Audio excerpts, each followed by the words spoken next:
बंद करो कि सुनो हमारी बानी जी। हल्ला गुल्ला बंद करो कि सुनो हमारी बानी जी। आज हम सुनाएंगे बाबा सब की कहानी जी।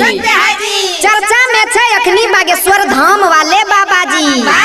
चर्चा में छे अखनी बागेश्वर धाम वाले बाबा जी। चाहे कैसनो बीमारी रहे एकरा पास सब बीमारी के छे दवा जी।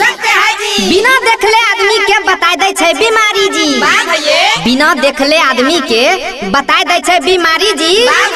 अपन देश में ढेरी बाबा अइले लेकिन ई बाबा सब पर पड़ले भारी जी।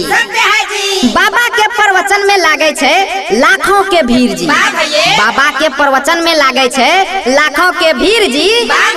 जे भी जाय छे बाबा के प्रवचन में ओकर बदल जाय छे तकदीर जी।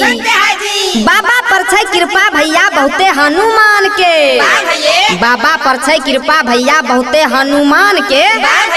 यही से चले छे बाबा अपन सीना तान के। हमर गुरु ज्ञान के छोट ऐसन बानी। हमर गुरु ज्ञान के छोट ऐसन बानी। दे ढोलक पताल चमत्कार जो